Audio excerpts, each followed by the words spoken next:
Welcome to everyone who's joining us here on Zoom and also to anyone who's watching our live stream on YouTube. I'm Alice. I'm the Director of Development at Antaeus Theater Company. And tonight we are excited to be presenting this community salon event along with our partners at the Pacoima Library and the Pacoima Historical Society. Antaeus is a professional theater company based in Glendale. We were founded in 1991, so this is our 30th anniversary. We've been known primarily as a classical company, but as you'll hear more about tonight, in recent years, we've put a lot of energy behind producing new work in addition to the classics. The Zip Code Plays is a series of audio plays, each set in a different LA zip code. We released our first season of the Zip Code Plays in November 2020. Season 2 came out in May, and then season 3 came out just earlier this week. And all seasons are available to stream for free on our website and on all major podcast platforms. The play we'll be listening to today was part of season 2. The play was sponsored by Ruth Eliel and Bill Cooney, and season 2 was sponsored by the Michael J. Connell Foundation. We started this project because we wanted to create something our audiences could enjoy safely from home while our doors have been closed during the pandemic. We decided to focus on Los Angeles neighborhoods because we wanted to highlight the diversity of our city and focus on the community connection. The Zip Code Plays were written by members of the Antaeus Playwrights Lab, and they were directed and performed by incredibly talented artists from the Antaeus community. And in just a moment, we'll be listening to 91331 Pacoima Gold and Shine. The play is just under 30 minutes. And after it's done, we'll have a discussion with playwright Khari Wyatt, director Saundra McClain, Antaeus Producing Executive Director Anna Rose O'Halloran, Pacoima Librarian Rachel Rose, and President of the Pacoima Historical Society, Crystal Jackson. For guests joining us on Zoom, if you have any questions, you can add those through the Q&A window at any time. And if you're watching live on YouTube, you can feel free to add questions through the chat. And if you want to check out the rest of our Zip Code Plays, which we hope you do, we'll be sharing those links for you. And so once again, I want to say thank you to our sponsors and to all the donors who've made this project possible. And thank you to all of you for joining us on a Saturday evening. We're so glad to have you with us. So sit back and please enjoy Pacoima Gold and Shine.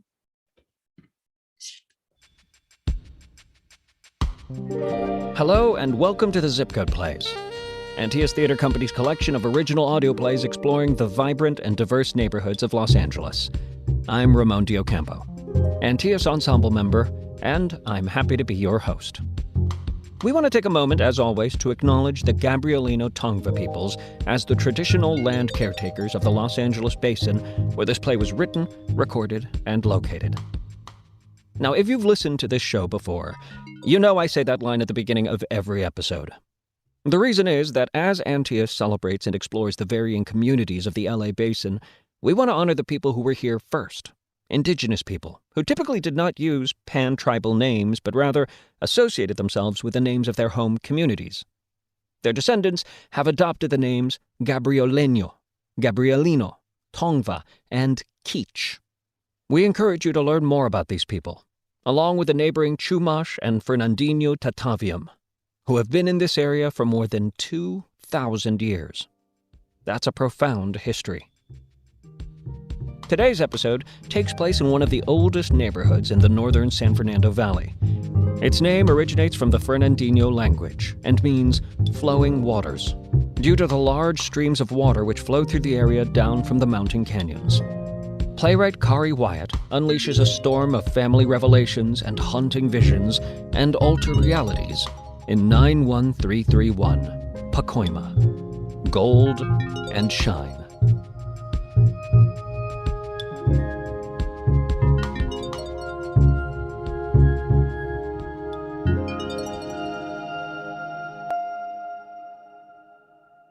My name is LaShae, Dr. LaShae Fair, a professor of history at the local university. I'm a Valley girl, born and raised right here in Pacoima.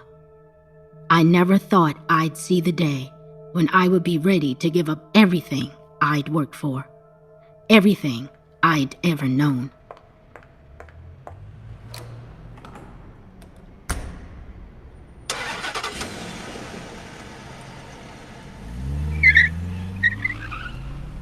All these years. Years.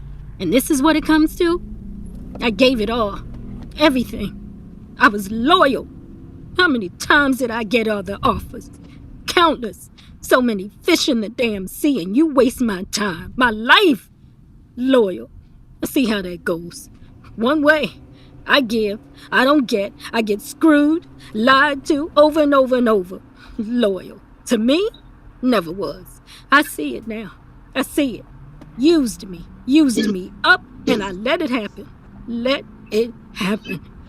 Sorry. So he said, keep your apologies. Just shut up. Nona. Hey, girl. Where are you? Driving. I can hear that. Jesus, slow down. It's not right. I know. You don't know. Please slow down. Pull over. Please. Go to hell. Are you okay? LaShae. I pulled over. Lord, what are you trying to do? I feel like I'm going to lose my mind. No. You're going to drive home. Slowly. You get on in the house. I'll meet you there and we'll talk, okay? It's not right. No, it's not. I hate him. He did this. Stay calm. Calm? Breathe with me.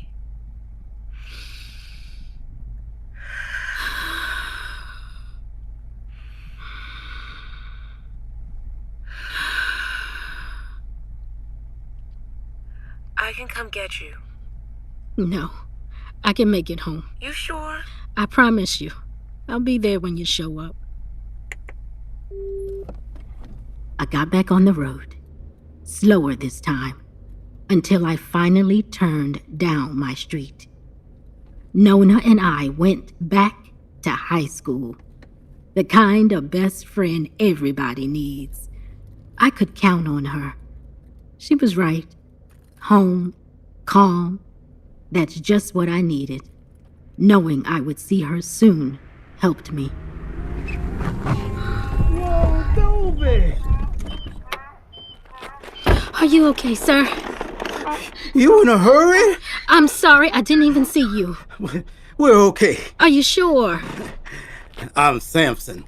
This is Dobie. Never seen a mule in my neighborhood. I'm LaShae. This is my neighborhood, too. What are you doing with a mule? Just an old friend. You got any books? You seem to have plenty in that cart of yours. The Dobie's good enough to cart my library around. See, I'm a teacher. Education is everything to me. What grade? All types. I'm a history professor at the university. You don't say. I probably won't be there much longer. You can't leave. That's really not for you to say. Teaching is a good job. Right. Well, I need to get going. That's your house? Have a good day, Mr. Sampson. Just Sampson. Goodbye. My goodness, people. He was a strange little man. Not menacing, but there was something about him. A silent intensity in his manner. A royalty in the straightness of his gait. An ordinary man who people would see and swear that he was somebody. A person they had seen before in movies or a magazine. I feel like I had seen him before. Somewhere. This old man. Sir, I can't talk right now. Sir? Nona, I thought you were somebody else. Who? This little old man just yelled at me. What?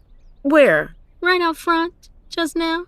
Out front? Yes, had a mule with him, pulling a cart full of books. A what? A mule. Mule? You didn't see him out there? No. Must have hurried off. Oh, I guess. How are you feeling? Furious. Still. Come sit. The provost likes you. I've been loyal to that school. Great student reviews on every committee I can be. I publish 3 books, 3 awards. It's above him. They stole my tenure. That protest. The school invests in private prisons. But you got the students involved. You let that take over. It's our administration building too. And nothing got broken until they called the police. The cops broke the doors and the windows trying to get us out. Obviously, that's not how the school sees it. Well, whose side are you on? You are not asking me that. I'm done with it. I'm out. The university? No, things will work out. Not the university. I'm leaving the profession. Oh my God, LaShae. I'm tired of the politics, the hidden things. You were born to teach. I was born to be happy. Life is too short. What would you do? Something else. Maybe move, too. Out of Pacoima? You? Isn't that your wish for me? There's barely any black people here. I'm here. Lamert Park, honey. We're having a good time down there, and there are houses for sale right on my block. I might not stay in California. You are not leaving California. What are you doing? Why are you looking out the window? You really didn't see that old man out there? Sampson? Sampson? That's his name, and Dobie. Dobie? His mule. Oh, you're tired, honey. I'm not tired. Stressed out. A nap will do you good. Thanks for checking on me, girl. Of course. Listen, I'll cook us dinner. You get a nap. I'll go to the store, come back, and cook. Once you wake up, you'll be able to think more clearly. Maybe you're right. Here's my key. Rest up, will you?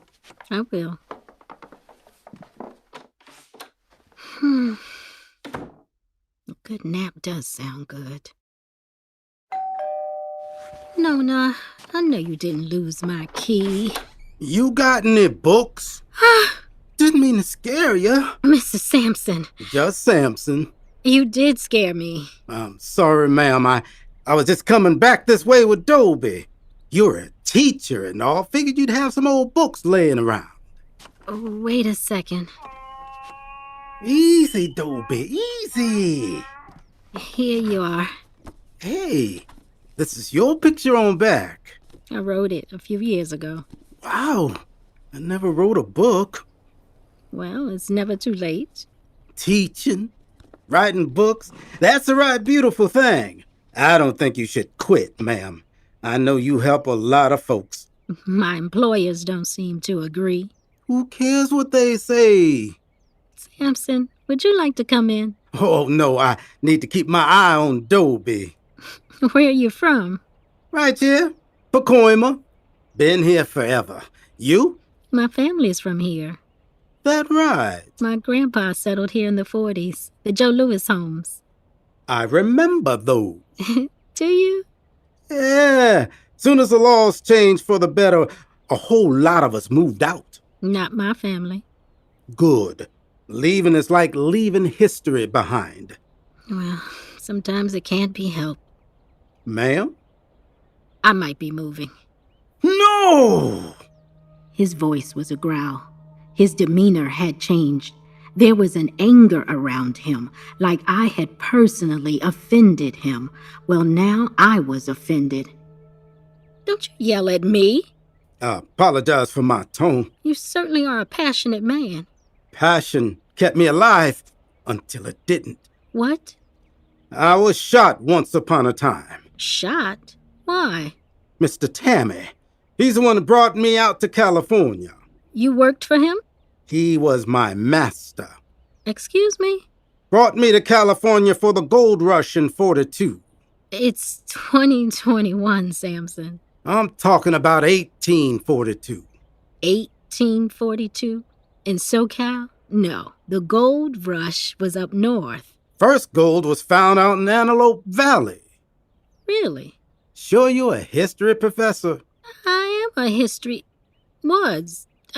Mr. Tammy brought me out from Mississippi.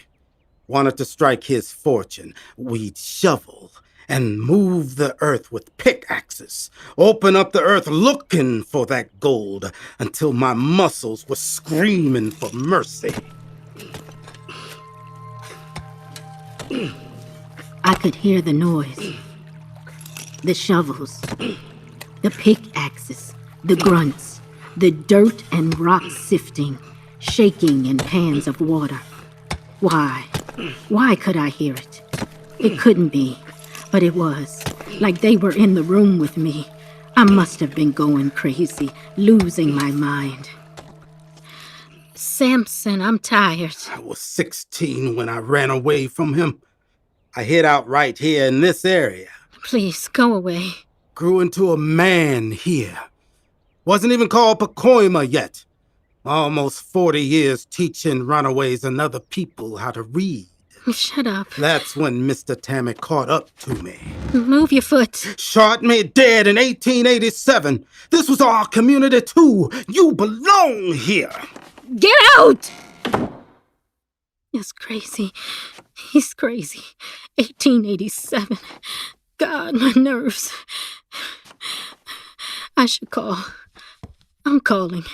He could hurt himself. He's not in reality. Hello? Yes, I'm calling because... Pacoima. Well, there's an old man who was walking up and down my street with a mule. Yes, I'm sure. He has a mule with a cart full of books. Says he's a teacher and that he was killed in 1887 after he escaped slavery. Miss, that's his story, not mine. That's why I'm calling. Are there any reports of missing elderly people? He's pushy, not dangerous. I don't want to get the man hurt. I want him to go home, that's all. Fair. Dr. LaShae Fair. I teach at the university. Call if he comes back. You're not sending anybody? Of course not. You know what? Forget it. Why did I bother to call this city? Breathe, LaShae.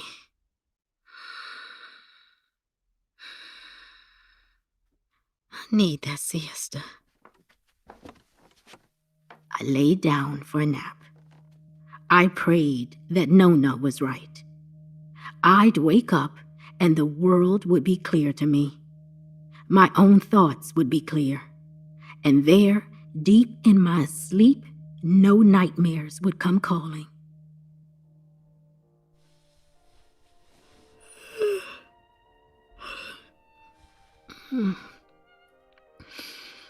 I love my bed. 8 o'clock. I didn't mean to sleep that long. Smells like Nona's pork chops and onions. Nona, it smells great. Nona? Oh, she left a note. Hey, girl. I made your favorite. I'll be right back. I forgot to get us dessert. I hope you had a good nap. I was worried about you. Love you, girl. Toby, that damn mule is not in my yard. At my window? There's nothing there. You got any books? He was back. Sampson, outside my window, emerging from the darkness of the night. His eyes weren't human. They glowed. They looked like normal eyes, if normal eyes had a light shining through them. He was a short man earlier in the day, but now he seemed taller. Now, outside my window, he looked directly into my eyes, and the pickaxes again, the shovels and breaking rocks, the shifting dirt in the water, all the sounds, they were back. It couldn't be real. No, those sounds again. It's not real, LaShae. What does he want? No, thank you. I'll make you go away. I say go away. LaShae! No. What are you doing with that rolling pin? I thought you had my key. Why did you ring the bell? I had my hands full. Couldn't get to the keys. Figured you'd be up by now. What happened? Sampson. That old man? Yes. I heard his mule outside. I went to the kitchen window and he popped up. I didn't see anybody outside. Definitely no mule. Why do you keep missing him? I don't know. How was your nap? Good. Until I went to the kitchen. Come here. You're scaring me. He's here. Maybe you should get some more sleep. No, You're trembling. you really didn't see him. No, I'm not crazy. I didn't say that. What does he look like? About 5'7" or 6'5". You said he was short. He was. He has a goatee, bald, his eyes burn right through you. That sounds like Mr. Fair. Girl, that man is not my daddy. I knew Mr. Fair. That was just what you described. My daddy was stylish. And Sampson? Some old dungarees and a shirt. Not well off, but clean. What does he want? Books. Stop it. Books. Scared half to death for books? He said he was a slave who got killed in 1887. LaShae. Came out for the gold rush with his master in 1842. LaShae! It's what he said. Oh my God. What? Don't you hear it? I don't hear. No. Please don't look at me like that. LaShae, I think you're having a nervous breakdown. I know what I heard, what I saw. Okay, just stay calm. Maybe. Talk to me. Can I come stay with you tonight? Of course. You can stay with me as long as you want. This is my home. That you talked about leaving. I know. It's just until you get yourself together. Just a couple days. Good. I'll pack up this dinner. You pack a bag and we'll go. Thank you. That was the plan. Get out of Pacoima for the night. There was no way I would hear Dobie or Sampson's wild story at Nona's place. I could figure out if I was really going to quit the university, move to a different part of town, or a different city, or out of California altogether. It's cold in here. I think we left the door open. I'll get it. Got any books? No! You can't leave me. You are real. You are not real. You see me. You know me. No. You study history. I'm your past. You can't leave me. I'm LaShae Fair. I'm a doctor of education in history. I'm in Pacoima. You lie. It's true. You're a quitter. No. You said you were moving. I can move if I want to. People die. History lives. I am you. No. This is madness. I knew where to find you. God, please. I'm your legacy. We're family. Mr. Tammy was your master. You have his name. Sampson Tammy was 16 years old when he escaped. I changed my name after that. Keep people off my scent. Worked for a long time, too. Sampson Fair taught people to read. I know all the men and women who came down the line after me, and now I know you. We are teachers. We are Pacoima, that birthright God gave me to give to you. You shine right here. You can't run from us, LaShae. Nona! LaShae! Oh no, you passed out. Sampson. There's nobody here, child. Just a night outside the front door. He's right there. He's right there. My name is LaShae. Dr. LaShae Fair, a professor of history at the local university. I'm a Valley girl, born and raised right here in Pacoima. I never thought I'd see the day when I would be ready to give up everything I'd worked for, everything I'd ever known. I needed time. Nona called emergency services. They didn't put me in a straitjacket, just gave me a sedative and a calm, peaceful room, and time to think. Then Nona came to see me. I'm sorry, girl. I didn't know what else to do. It's okay. Nobody's shocked my brain or anything. Maybe it is time for a change. My aunt would sponsor you for the real estate exam. I'm not leaving the university. Really? I won't run. I'm fighting for what I deserve. Wow. That's some change of heart. That university invests in darkness, but my family invested in me, and I invest in my students. I'm a teacher. I bring the light. I'm with you, but it won't be easy. It won't be easy for them either. I love it. What a difference a day makes. Sometimes the voices in your head know best. We are teachers. We are Pacoima. That birthright God gave me to give to you. You shine right here.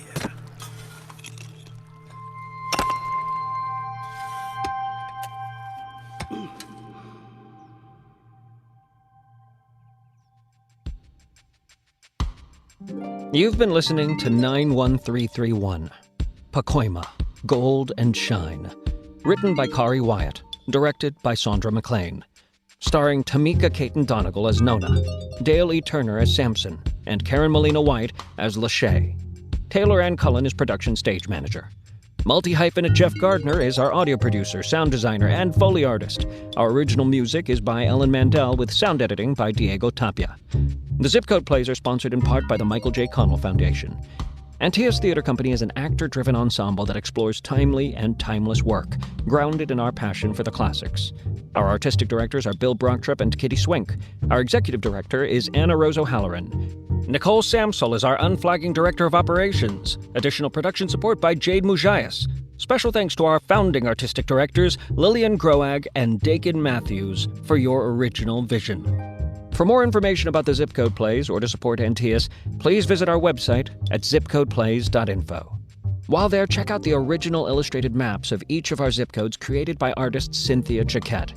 They're really cool. You can also visit highlights of each neighborhood in person or virtually by taking the Zip Code Plays tour. Please consider leaving us a rating or review if you like the show. It's a great way to help new listeners find us.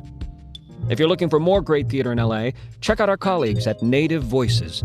They're devoted to developing and producing new works for the stage by Native American, Alaska Native, Native Hawaiian, and First Nations playwrights. Our next episode finds us in... Welcome back, everybody. Thank you for listening. I'm just going to quickly introduce our panel and then let the conversation begin.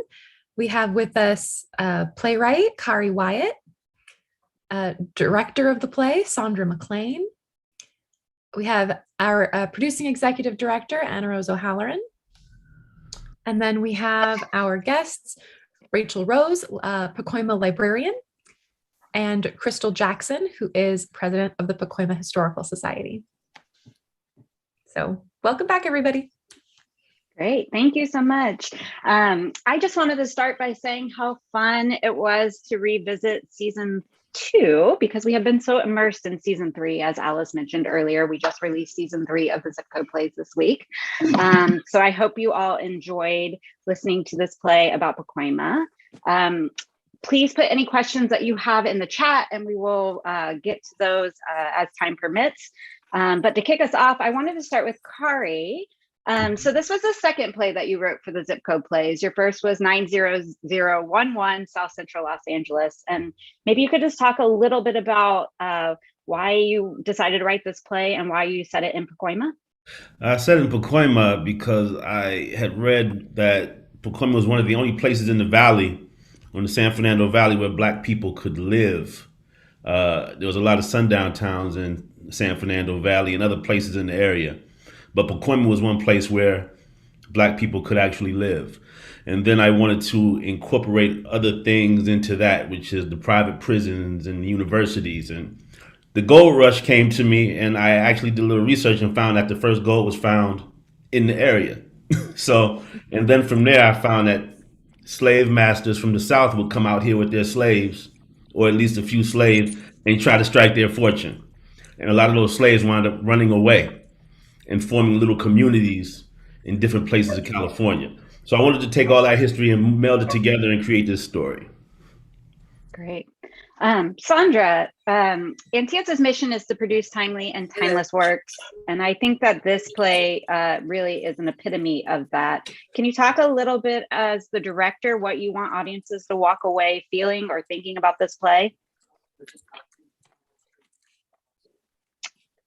Oh, I'm not sure she can hear me. Maybe Khari, if you want to jump in and answer that. Well, what I really like for people to get out of it is that history. You know, a lot of the people who are from this area have long legacies in this area.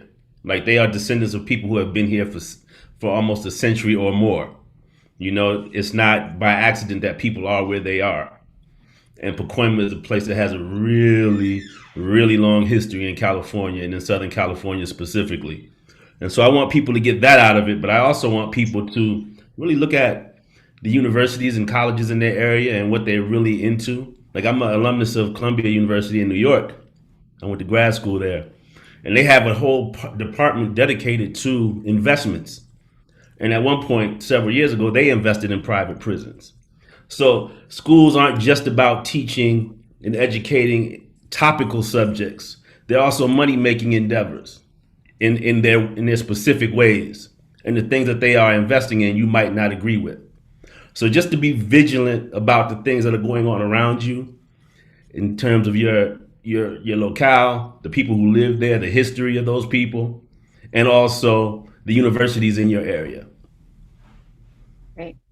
Saundra, I don't know if you wanted to jump in and share anything else. What I asked is just what you were hoping the audiences walked away from the play feeling or thinking about. I think Khari was very thorough. There was a lot that I didn't know about California because I'm from the East Coast, but just in terms of so much of our history, when I say history, our history, I'm talking about people of color, is not considered his story. It's, you know, so, but what Khari was writing was our story. And I think that needs to be more in the curriculum. It needs to be much more inclusive. And I think it's part of what the problem is with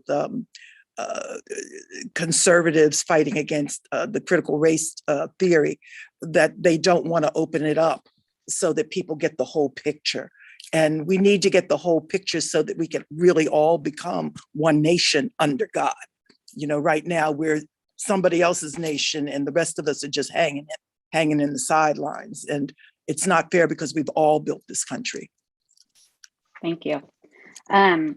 You know what has been so amazing about the Zip Code Plays series is that we have been able to visit different zip codes in Los Angeles, some that we aren't as familiar with. And so, Crystal, maybe you can join in on this conversation as our historian and tell us a little bit about Pacoima, how it got its name, how much of the historical references are accurate in the play, and just kind of tell us a little bit about how Pacoima became where it is today.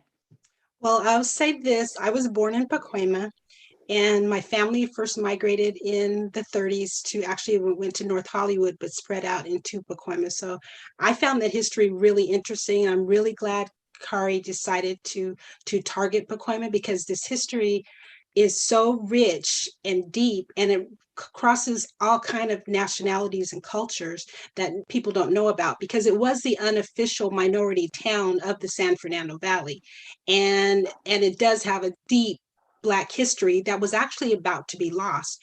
I ended up writing a book about it and interviewing people because I knew they were about hitting to be 100 years old. So I started writing the book on it. I wrote a book on it. It's like a 670-page book because the history of Pacoima had been hidden for so long. It had been misrepresented and hidden, and it's really hard to find accurate information and accurate history on Pacoima, or at least it was until people started digging into it and understanding how deep it is. Pacoima's history goes back to the Tapian tribe, which was territorial over the land. They governed the San Fernando Valley, the Fernandino Tapian, the San Fernando Valley, Simi Valley, Santa Clarita Valley, and Antelope Valley. So that history goes back that 2,000 years that you were talking about at the beginning of this whole program. But Pacoima was actually named, it was Pacoinga Village. Pacoinga is the NGA at the end of the word is locative. There's Pacoima, Tahunga, Cahuenga, Topanga, all Tatavian words that actually help guide the land. I mean, that's where the land was from. That's the history of the land in the San Fernando Valley. So that's how far back it goes, but it was never anything you could easily research. I mean, it took a lot of deep research just to get the history of it. Now, the name evolved to Pacoima because the colonizers actually tried to pronounce it. The Tatavians were known for, they actually guided the Portola expedition back in the 1700s when they were trying to find areas to build the missions. And they actually, the Tatavians were the guides because they knew the land so well. And so there's documented evidence that, that they were helpful in doing that. Of course, they actually built the San Fernando mission as well, which was the same place they're actually enslaved. It was kind of a sad double-edged sword on that history of the Tatavian tribe, but I dug deep and talked with the president of the tribe to get the actual history of it. Pacoima, Paco means to enter, and the NGA is located. So it's the place of the entrance. And Pacoima actually led to Tahunga and is through the water there. Now it's interesting how in the Los Angeles Almanac and all the history shows that Pacoima meant rushing waters, running waters, flowing waters. Everything had to do with water in the name of Pacoima, which wasn't true. It was place of the entrance. The reason I found that they used that narrative was because in the 1800s, they wanted to sell land and wanted to promote that it was plentiful in water. Water was the biggest attribute for Pacoima because it was agricultural. So if they sell it as land of rushing waters, make that grandiose statement, they could sell more land. And it shouldn't be surprising that that's part of the history is the dollar sign. But it was a matter of selling the land. So if you look through the Los Angeles Herald back in the 1800s, Pacoima was land of rushing waters. Now, how it became from Pacoinga to Pacoima is another interesting story because the settlers could not pronounce Pacoinga. They couldn't speak the native language. So they kind of, if you look in the paper, it kind of evolved. They spelt it Pacoyma. They were trying to say Pacoima. It ended up Pacoinga, but it ended up being Pacoima, and it just kind of stuck. So Pacoinga became Pacoima, which I didn't know when I started my research. It was kind of interesting to figure all of this out. It's like putting the pieces of a puzzle together. And that's kind of where it started. A lot of people think Pacoima is historic because of Richie Valens, or Latino rocker. They think that Pacoima, that it kind of started off there because they named a park after him, a pool after him, an interstate's named after him. They're trying to name a post office after him. There's like tons of murals with Richie Valens. So that's kind of what brought Pacoima out of the shadows and kind of made people a little bit more familiar with the town. But really, it's way more than that. It started off with when the settlers took it over in 1887. Actually, a man named Wyatt Allen purchased 1,000 acres of Pacoima, and he's the one that they settled the boundaries of Pacoima, and he wanted the town to be an elite town with 2-story Victorian homes. He required people to spend $2,000 on each home, and he had the first town in the city to have sidewalks. So they were building this elite town. They actually built Southern Pacific Railroad has just started coming through there. So they built this really nice train station with the hotel, and they were building Pacoima to be this elite town. But the real estate market dropped when they started selling it. So they had huge problems when that happened. And then in 1891, there was a massive flood that took over, and that flood destroyed a lot of the houses. Leland Stanford was in charge from Stanford. He founded Stanford University. He was one of the ones in bed with the people. It was Robert Whitney, who founded USC, and then there was Charles McClain, and they were all kind of in cahoots with the railroads. But he's the one that actually helped build the train station. But when the flooding came in, they had it out some kind of way. They had it out, and they actually tore down the train station. It never really took off. But the town was destined for agricultural. So it converted to being agriculture, which led them to more push the water theory. So they pushed it, and then Pacoima became agricultural. It built one of the first schools in the San Fernando Valley, Pacoima School. Now it's Pacoima Elementary. It's still in existence. They started, oh my God, they had the schools, and then the tribe, the tribe, they really cheated. Now, in those early days, when California became a state, they actually took land grants. Rogerio Rocha was one of the Tatavians, and he had a land grant for an area of land, and they actually cheated him out of his land over water. Water was the biggest issue in Pacoima, because through the San Gabriel Mountains, the waters flowed, and there was the LA River, and they called it the Pacoima Dam, the Pacoima Wash that went through there, because Los Angeles couldn't buy water if it wasn't in the city of Los Angeles. So in 1915, they actually had to incorporate the cities, and San Fernando, when they became a city, wanted to incorporate Pacoima because it was their brothers and sisters right next to each other. But the city of Los Angeles fought harder and had more money, and actually was able to retain Pacoima because of the water, and they annexed it along with all the other areas in the valley. So Los Angeles annexed Pacoima in the valley just so that they could have access to that water flowing from the San Gabriel Mountains, which I always found kind of interesting. But that kind of gave you a clue to it. Now, in terms of the African Americans and the minorities coming into it, because it was agricultural, you had Japanese that came. Actually, they started coming in the late 1800s. You had the Mexicans. They had the Revolutionary War, and they were fleeing from that war, and they actually settled in Pacoima. Pacoima became an area where people of color could settle. And in the 30s, when my family came, they settled. So we had African Americans settling. There was a small number in the 30s, but in the 40s, it got bigger. And by the 50s, they built the Joe Louis homes, because there was the military situation where you had Lockheed, General Motors, and you had great jobs in the valley, which attracted a lot of the workers, and attracted the coming home veterans. So they built the Joe Louis homes for the veterans. Once they advertised unrestricted houses, because let me tell you this, the San Fernando Valley actually does have a dark side, because in the 40s and 50s, people of color could not be buried in the San Fernando Valley. Cemeteries did not accept people of color. People of color could not be born or be treated in hospitals. Hospitals were white only. You could not swim in public swimming pools except for on Thursdays, because they were going to clean the pools for the other population after that. So only Thursdays allowed people of color there. The theaters were segregated because the Caucasians sat on the bottom floor, and they allowed Blacks and Browns to sit on the top floor at the theater there in San Fernando. And so the valley had like a dark history.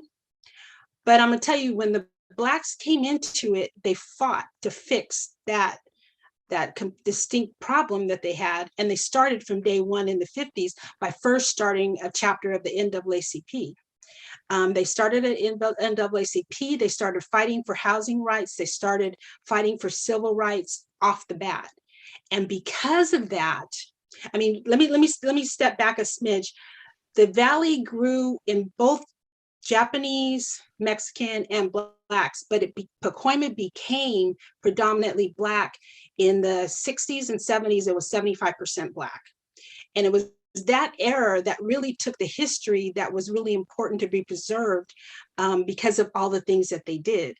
The grassroots struggles that they went through actually led to the first Congresswoman from Pacoima, Barbara Lee, graduated from San Fernando High School. She was our first congresswoman. We have Tony Cardenas, who's a congressman. We have Senator Alex Padilla now, U.S. Senator from Pacoima, all San Fernando High graduates. We have, right now we have a state legislator, assembly person, Luz Rivas. There's a host of politicians now from Pacoima that stemmed from stuff like that happened at Cal State Northridge, the story that was in this play, because they actually stormed the administration building, like was mentioned in the play. They stormed the administration building, took it over after a football player got kicked by one of the coaches, and it just infuriated them on top of how badly they were being treated. And they took it over. And to prosecute those poor kids that took over it, they actually got Charles Manson's attorney to prosecute them. That's how serious they took that horrible. They called it the Valley State 19. They had them they went to jail. They were no longer able to go to school anymore, the kids that did that. But what came out of it was Pan-African Studies Department, Chicano Studies Department, Asian American departments. A whole lot of stuff came out of that one act of activism that started in 1968. And from there, grassroots activism continued, where they organized, strategized to get things done. And that Black community actually got a lot done. And it evolved to us having all these people in Congress and the Senate and so on and so forth. So that history just always fascinated me because it's just so impactful. Pacoima's history is just so big that, my book was like 670 pages and I didn't even get it all in. I got as much of it in as I could, but it just, knocks you to your floor and lets your jaw drop because you're hearing it. Now, the other bright side that came out of the history of Pacoima, if I can continue for a few more minutes, was all the great people that came out of it on top, not just politicians, but we had musicians and not just Richie Valens. We actually had Billy Thetford, who's not a worldwide name, but he actually sang in front of Queen Elizabeth. We had musicians that did that. We had Al McKay from Earth, Wind and Fire, who actually got his house taken out by the freeway getting built to separate the community. And that's a whole nother story in itself. But we had Heisman Trophy winners, Charles White. We had USC legend Anthony Davis, who, they all went to play for the NFL. We had tons of NFL players from Pacoima. We had Major League Baseball players from Pacoima. We had NBA players that actually currently, his family's from Pacoima. NBA star Drew Holiday, they just won the NBA championships from Pacoima. We have world championship boxers from Pacoima, Bobby Chacon. I mean, I can go on and on by all these things that when you compile it, you just say, wow. So it makes people proud to be from Pacoima, and it makes that history even more important as we go on. But all I can say is that despite the darkness of the town, it also has a shining light that make people really, really proud and prideful of being from Pacoima. Thank you, Crystal. I could listen to you talk all night about it. It's all so fascinating. I have one more question for you before we move on, and then I want to make sure that we leave time because I see some questions coming in too at the end. In the play, Khari mentions that they came to Pan for gold. Is that a part of the history of Pacoima as well? It actually is. It's actually even better because the first gold, in my research that I found, was in 1840, and it was actually found by one of the Tavian tribal leaders, Rogerio Rocha. And he found it supposedly somewhere near the San Fernando Mission, and it created people to come in and actually destroy the mission looking for his gold. They had legends and stories about how he was hiding the gold from them, but the natives did not have that same value for gold that the colonizers had. So it was really a different mentality of it. He didn't see it as a money. They saw it as a natural mineral, something from God, that, creation, like water. They valued all the stuff, the trees and the plants, and they prayed to those. That's how they saw gold. But no, the first gold that I found was discovered in 1840 by Rogerio Rocha. So I found that fascinating. Yeah. Wow. Thank you for that amazing history. Rachel, as the librarian at Pacoima Library, maybe you could just talk briefly a little bit about what Pacoima is like today. Yes. So I don't live in Pacoima, but I am the librarian, the adult librarian at the Pacoima Library. And so to kind of orient people a little bit more, in Pacoima is the Northeast Valley, and Van Nuys Boulevard actually takes a turn and goes east-west. So Van Nuys Boulevard is a main thoroughfare in Pacoima with a lot of businesses, barbershops, cafes. There's a lot of, there's also government services on that street. And then the big north-south street is San Fernando Mission. So that kind of hopefully helps you kind of get an idea of where it is. Now, 3 freeways go through Pacoima. So like the 118, the 5, and the 210, and there's a little bit of an industrial district. And now recently there was a big Costco put in. So I'm kind of just describing a little. There's also a Whiteman Airport. So it has a lot kind of in this little, it's not the biggest neighborhood in the San Fernando Valley. But the people are, like Crystal said, there's migrations. And starting, I think, in about 1980s into the 90s, there was migrations of people from Latin America. And that's continued through this day. And so they're a big part of the community right now. I think the majority of the people are Latin American. At least the people that come into the library are. There's also a sprinkling of like South Asians that come in as well. So it looks like the migrations are continuing. So it's an interesting neighborhood. And as Crystal said, people are very proud to be in Pacoima. At the library, people are very friendly and sociable, and it's really enjoyable to work there. There's like the Boys and Girls Club and the Alicia Broadus Duncan Senior Center and Pacoima Beautiful. So there's organizations that people get involved with, as well as the library. And Pacoima is also known for their annual Christmas parade. And Crystal could probably say it. I don't know when it started, but there's been a long running Christmas parade. So if you like parades, I'd recommend coming to Pacoima to see it. I don't think it'll be this year because of the pandemic, though. Crystal mentioned a lot of people that have come from Pacoima. Another person that wasn't mentioned was Danny Trejo, who was raised there. He wasn't born there, but he's a name that people know from a lot of movies now. And one thing that the Pacoima really is known for to some degree now are the murals. There's the mural mile, and their new murals are being painted all the time. And the library had a wonderful opportunity recently to join the local artist Christy Sandoval in creating a new mural. There's about 50 murals, I think, now. And one of the librarians at the library, Marcia Melkonian, with the local students through a project called Teens Leading Change through the library, wanting to support teens and give them leadership skills. So they worked with this local artist to create a mural. So that was really great. And the kids thoroughly enjoyed it. And I mentioned those freeways and the industrial park because they were a little concerned about pollution in Pacoima. And these teens wanted to make a point that a healthy environment leads to healthy people and prosperity. And so that was the theme of their mural. So what else? I mean, it's really great working in Pacoima. I've enjoyed it. I've been there many years. There's also a book about Pacoima called Hoyt Street. Mary Helen Ponce, who grew up in Pacoima in the 40s. So it's about her childhood into her tweens, really. So that's a book you might want to check out, Hoyt Street by Mary Helen Ponce. And there is, I don't know if it's survived the pandemic. There was an arts incubator. There was a lot of support for the arts in Pacoima. In front of the City Hall, and as well as the LADWP building, they have temporary art installations that are rotating all the time, giving a lot of opportunities for local artists. And I think there's talk now of a culinary and kitchen arts incubator to develop that industry as well. So.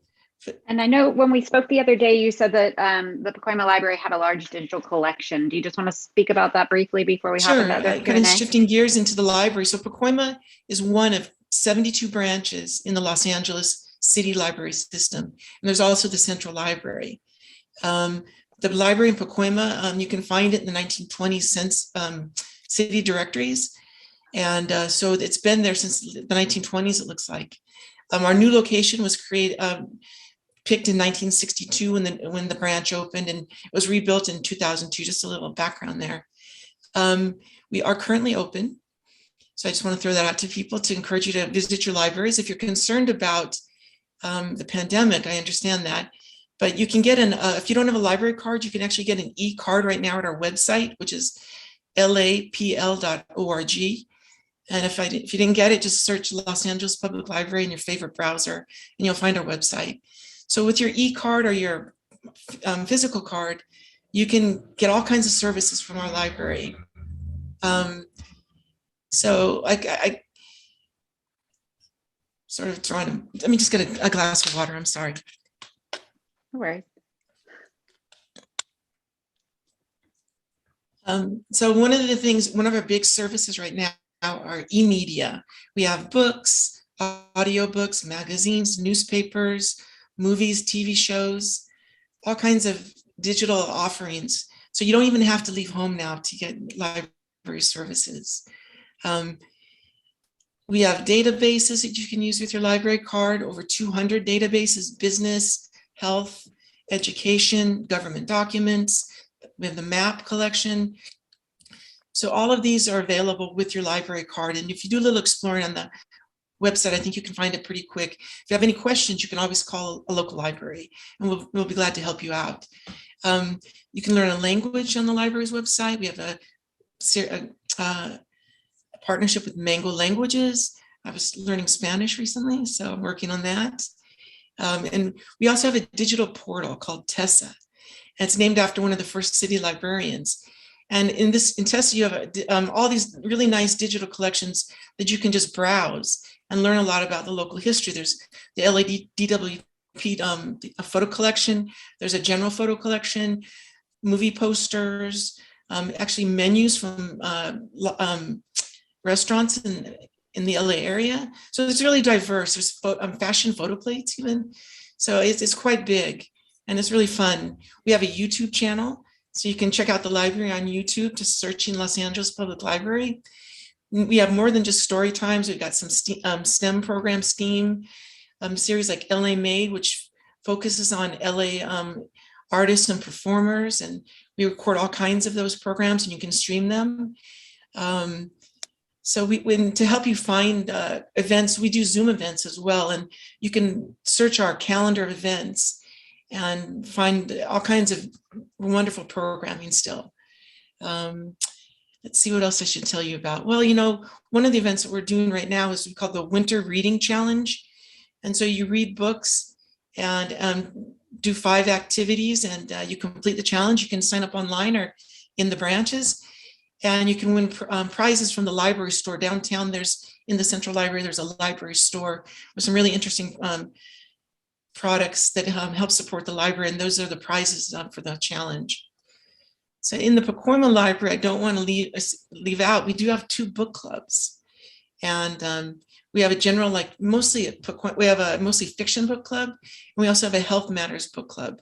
And they're really quite fun. So if you're interested, just give the library a call and ask me how to join and I'll let you know that. So maybe there's really a lot at the library. So I hope you take the opportunity to do a little searching, find our website. And if not, just give us a call and we're glad to help you and walk you through how to download an audiobook or something like that. Great. Thank you, Rachel. Alice, do we have any questions that we want to touch on before we wrap up here? We do. We have a couple of questions. A couple for Khari that the people have written in. And if you have questions that you're holding on to, now would be a good time to share them. And this is from Cherish Duke. And the question is, Khari, how did you come up with the idea of looking back at our ancestors for this piece? Well, it really just came from researching the area and then the gold rush era. And I had no idea that slave owners would bring their slaves to California to help them get rich, right? And then you also had runaway slaves or runaway enslaved people in that context. And so at that point, I had to bring that into it. Like there was no way I could not tell that part of the story. So basically just from researching Pacoima in the area and then the gold rush era and finding out that little history that I had no idea about. We also have another question for you. This is from Sarah Tufts. And it says, I love the idea of pulling back the curtain on how hypocritical the academic industrial complex is as part of this look at historical and current racism. Would Khari be expanding on any of this in a longer piece? I don't know. It's always possible. I'm working on something else right now, but maybe in the future. There's a lot to mine in terms of academia, big time academia, university academia. I have friends who are in that world. Is very cutthroat, which is very interesting to me. You know, something that's so noble. I look at education, academia as like the law, right? At its root, it's a very noble profession. It's a very noble thing to do. You educate people, right? You help people become better. You help people get their minds in other places, other worlds, and acquire this knowledge. But there's always business and there's always money in a capitalist society, right? Even in academia. So I love academics. I love librarians. I've spent hours in libraries all my life. I love to read. I love books. But there's the other side to academia. Maybe one day I will find something to pinpoint and make a longer piece about. And then we have one other question. And Crystal, I think you already did sort of touch on this as you were speaking, but since the question came in, I don't know if you want to say more. It says that, Pacoima's demographics change from being primarily a Black community to primarily a Latinx community. And what can you say about what prompted that and how that change came about? That's actually a great question because starting from the 50s, 60s, 70s, 80s, up until the 90s. In the 80s, the crack epidemic hit Pacoima really hard. It destroyed the community. When they dropped the drugs into the town, everything changed. It went from a community that could leave their doors open and unlocked and not worry about it, and everybody knew everyone's kids, everyone looked out after everybody, to all of a sudden it was a place nobody recognized. There was people that even though you knew who they were, you no longer knew who they were because of crack. And so the Blacks fled. Starting in the 90s, a lot were able to sell their homes outright and get cash and buy homes in Palmdale, Lancaster. So there was a massive exodus from Pacoima by the Blacks. And that's when the demographic change really happened. By 2000, it went from 75% Black to 5%. Wow. And happened really fast. So it was kind of a sad story, but those same stories happen across America too. But I was going to just say that a lot of that happened in the area where I grew up in Philadelphia. I remember going home, driving down the street that I grew up on, where we never locked our doors ever. I could come home from college and just not have to have a key and just walk in the door. And I was driving down the street, and I felt uncomfortable in my car. Yeah, I was in the car, and it was that in bad. Pacoima. That happened. Yeah, it was really sad. And that was the 80s. The 80s is when it started. The 80s is started when your hubcaps started coming off your car. They started stealing your batteries out of your car. Whereas before it, that never happened. It was, you were safe. And then it seemed like you went to sleep, woke up one day, and everything changed. So, but yeah, that happened all over. It was really a sad part of the history, how everybody left. And all this, and what I noticed, especially in Pacoima, was all the work. We had Black community members that started the Pacoima Skills Center. They started the Northeast Valley Health Center. They started all these big corporations that are still there.